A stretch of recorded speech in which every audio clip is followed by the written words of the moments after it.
नमस्कार, मैं शीतल शर्मा और आप देख रहे हैं हमारा खास कार्यक्रम बात भारत की, जिसमें बात करेंगे लोकसभा चुनाव से पहले क्या क्या उलटफेर हुए हैं, क्या क्या बदला है, कौन हवा के रुख के हिसाब से अपनी किश्ती को मोड़ रहा है। इसी पर आज बातचीत करेंगे। आगामी लोकसभा चुनाव 2024 से पहले कई बड़े नेता अपना सियासी ठिकाना बदल रहे हैं। इतना ही नहीं, चुनाव से पहले विपक्ष के 28 दलों ने इंडिया नाम का एक गठबंधन तैयार किया था, लेकिन गठबंधन में नीतियां और नेतृत्व की कमी के कारण इंडिया गठबंधन के एक एक तार छूटने लगे हैं। और तो और गठबंधन का प्रस्ताव रखने वाले नीतीश कुमार ने भी पलटी मारकर एनडीए के साथ शामिल होने का फैसला लिया है। यह कारवा यही नहीं थमा, इंडिया गठबंधन से दूरी बनाने के संकेत और भी कई दलों ने दे दिए हैं। वहीं जम्मू कश्मीर की क्षेत्रीय पार्टियां भी चुनावी मूड में दिखाई दे रही हैं। इसी कड़ी में अब बयानों का सिलसिला भी तेज हो गया है, जहां एक तरफ जम्मू कश्मीर के पूर्व मुख्यमंत्री गुलाम नबी आजाद ने नेशनल कॉन्फ्रेंस के अध्यक्ष फारूक अब्दुल्ला को लेकर सनसनीखेज बयान दिया था, जिसको लेकर फारूक अब्दुल्ला ने भी पलटवार किया है। आइए आपको सुनाते हैं। मैंने ये कभी दावा नहीं किया कि वो मिलते थे। मैंने ये कहा कि दिल्ली में सोर्सेज से पता चलता है कि वो सेंट्रल लीडरशिप को मिलने का प्रयास करते हैं, लेकिन सिर्फ रात में कोशिश करते हैं मिलने की। मैंने ये नहीं कहा कि वो मिले या अपॉइंटमेंट मिला या उनको। तो ये अगर ये इंप्रेशन है कि मिलते थे, मैंने कहा वो गलत है। मैंने कहा कि दिल्ली में जिन जराये से हमको पता चलता है कि वो दिल्ली हाईकमांड को मिलने का प्रयास करते हैं, लेकिन रात में अपॉइंटमेंट ढूंढने का प्रयास करते हैं। मैं जरूर आजाद साहब की इज्जत करता हूं, मगर अफसोस है जब मैं ऐसे बयान सुनता हूं तो मुझे हैरानी होती है। हर फारूक अब्दुल्ला को वजीर आजम से मिलना है या अमित शाह साहब से मिलना है तो मैं दिन को मिलूंगा, रात को क्यों मिलूं? किस डर से रात को मिलूं? और मुझे अफसोस इस बात का है कि ये जोर जोर से ये कह रहे हैं। क्या वजह है कि इनको ये लगा है कि फारूक अब्दुल्ला को हर रास्ते से बदनाम करना है, फारूक अब्दुल्ला को घसीटना हर चीज में? इन्हें याद रखना चाहिए। तो वहीं आज पीएम मोदी जम्मू के दौरे पर रहे। इस दौरान पीएम मोदी ने विपक्ष पर जमकर निशाना साधा। उन्होंने कहा कि जम्मू कश्मीर भी कुछ परिवारों के भेंट चढ़ गया है, जिसे बाहर निकालना पड़ेगा। और क्या कुछ कहा है पीएम मोदी ने आज जम्मू में, आइए आपको पहले वो भी सुनवाते हैं।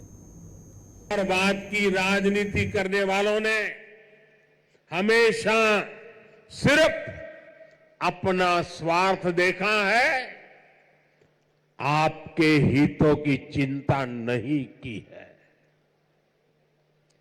और परिवारवाद की राजनीति का सबसे ज्यादा अगर कोई नुकसान उठाता है तो हमारे युवा उठाते हैं, हमारे नौजवान बेटे बेटी।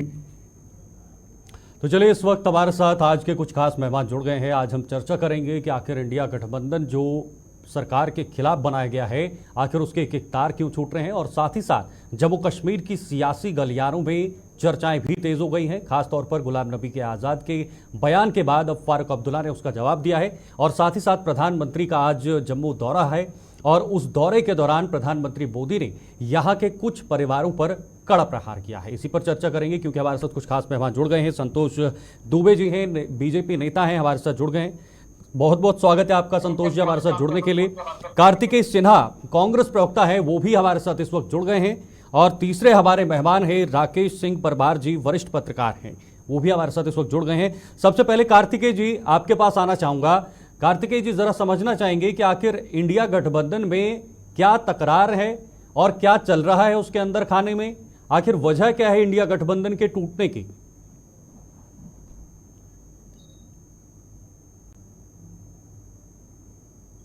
तो इंडिया में इंडिया ही चल रहा है, इंडिया के गठबंधन की बात चल रही है।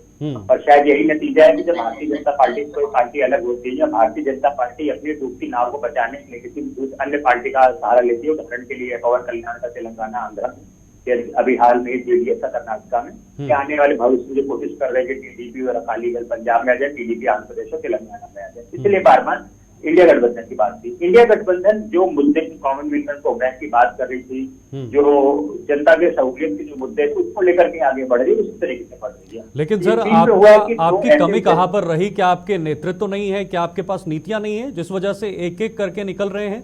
समाजवादी पार्टी भी अब कहीं ना कहीं दूरी बनाने की उस दिशा में है। समाजवादी पार्टी के दूरी की कोई बात ही नहीं। थोड़ी देर पहले डिम्पल यादव जी का भी बयान आ गया है कि आप गठबंधन में बातचीत कर रहे हैं। केसी वेणुगोपाल जी का भी बयान आ गया कि बातचीत चल रही है। जो सूत्र होते हैं, खासकर जो बीजेपी की तरफ से प्लांटेड सूत्र होते हैं, उनकी तरफ से ये बातें करी गई है। क्योंकि यूपी की जनता जानती है कि 4 अन्य पार्टी के साथ ये गठबंधन में चलने, तो अपनी सीट शेयरिंग अपनी कहाँ का लड़ने वाले उस पर बात करने को तैयार नहीं हो गई है। तो कुछ बचा नहीं है। न्याय यात्रा यूपी में किस तरीके से अपार जनसमूह उसमें शामिल हो रहा है, सफल देकर के उनको क्या जगह जगह यही बात तो करते हैं। अभी आपने थोड़ी देर पहले प्रधानमंत्री मोदी को परिवारवाद के मतलब किस तरीके से बोल रहे थे।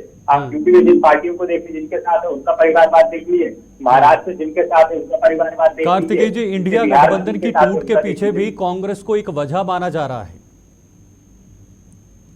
किसी ने नहीं कहा है। नीतीश कुमार जी के अपने व्यक्तिगत कारण से उनको जो भी लगा हो, मैं इसलिए कह रहा हूँ नीतीश कुमार से पूछना चाहिए, भैया जातिगत जनगणना केंद्र सरकार से बोलकर करवाने वाले जिस व्यक्ति को सिर्फ और सिर्फ अपने हितों की रक्षा की पड़ रही हो। यही जयंत चौधरी जो एक और इंडिया गठबंधन से अलग हुई है, वो इन्हीं किसानों के मुद्दों पर सवाल पूछ रहे थे। यही भाजपा वाले उनमें लाठियां बरसा रहे थे और आज यही भाजपा वाले चुप हो गए। आज उनके लिए अच्छी बातें बोली जा रही है। तो ये सारी बातें तो गठबंधन जहां था वैसे ये इंडिया गठबंधन तो इनकी इंडिया गठबंधन दो पार्टी अपनी व्यक्तिगत हितों की रक्षा के लिए अलग हो गई है। अब जनता समझ रही है ना कि ऐन वक्त पे किस लिए किस दबाव में जाकर के हट रहे हैं।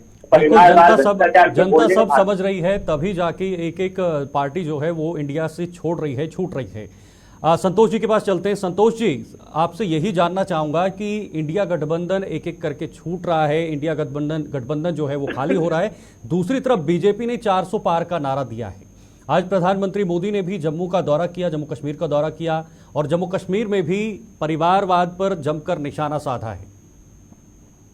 संतोष जी। शीतल भाई, बिल्कुल आप सही कह रहे हो कि जिस तरीके से कांग्रेस पार्टी की नीतियां, चाल और चरित्र, कोई कुछ भी नहीं बचा इनके पास। ना नीति बची, ना नीतियां बची, ना चाल बचा और ना चरित्र बचा इनका। जिसकी वजह से आज इनके जितने भी सहयोगी रहे, जिनके जितने साथी रहे, एक एक करके इनका साथ छोड़ते रहे। और आप देख रहे होंगे कि जिस तरीके से राहुल गांधी की यात्रा जहां जहां जा रही, वहां बड़ा बड़ा विकेट गिर रहा है। बड़े बड़े कांग्रेसी नेता छोड़ के चले जा रहे हैं। उसका कारण सिर्फ ये है कि कांग्रेस का जो अहंकार है, आज भी राहुल गांधी अपने को प्रधानमंत्री से कम नहीं समझते, वो प्रधानमंत्री ही समझ रहे हैं। लेकिन क्या है कि जिस तरीके से इनके सहयोगी दल रहे, समाजवादी पार्टी रही हो, चाहे वहां पे जेडीयू के अभी देखिए नीतीश जी जो है छोड़ के अलग हुए, चाहे ममता बनर्जी जी रही हो, चाहे और भी इनके बहुत सारे जो सहयोगी हैं, तो धीरे धीरे इनका साथ छोड़ रहे हैं। सिर्फ इसलिए छोड़ रहे हैं कि इनके अंदर अहंकार है। ये न किसी के अच्छे साथी हो सकते हैं, ना अच्छे किसी के जो है मित्र हो सकते हैं, ना किसी को अच्छे गठबंधन में ये लेके साथ चल सकते हैं। जिसका कारण है कि हर व्यक्ति इनको साथ छोड़ रहा है। रही बात भारतीय जनता पार्टी की, तो जिस तरीके से प्रधानमंत्री नरेंद्र मोदी जी की नीतियां और प्रधानमंत्री नरेंद्र मोदी जी के कार्य, संतोष जी, कांग्रेस कह रही है कि दबाव में जो दल है वो इंडिया से दूर हो रहे हैं, ये किसी के दबाव में दूर हो रहे हैं। आखिर किस चीज का दबाव है इन दलों के ऊपर? देखिए, किसी का दबाव नहीं है। किसी की दोस्ती तोड़ने और तोड़वाने का दबाव किसी पे नहीं होता है। हर व्यक्ति अपनी इच्छा अनुसार दोस्त बनाता है, अपनी इच्छा अनुसार जो है काम करता है। इसमें कोई दबाव नहीं है। लेकिन माननीय प्रधानमंत्री जी की जो नीतियां हैं, जो पूरे देश में चल रही हैं, आज उसके कारण पूरे देश के नौजवान, बूढ़े, बुजुर्ग, महिलाएं, हर व्यक्ति की आशा है कि माननीय नरेंद्र मोदी जी के साथ हम 400 पार का जो नारा है भारतीय जनता पार्टी का, उसको इस देश की जनता पूरा करने के लिए तैयार है। और वो इंतजार कर रही है कि चुनाव जल्दी आवे और इस 400 पार का जो व्यवस्था उसको आगे बढ़ावे। ठीक है, मेरे साथ राकेश जी भी जुड़े हुए हैं, वरिष्ठ पत्रकार, और उनसे भी जानने की कोशिश करेंगे, समझने की कोशिश करेंगे इस वक्त की राजनीतिक नैया किस ओर मुड़ रही है।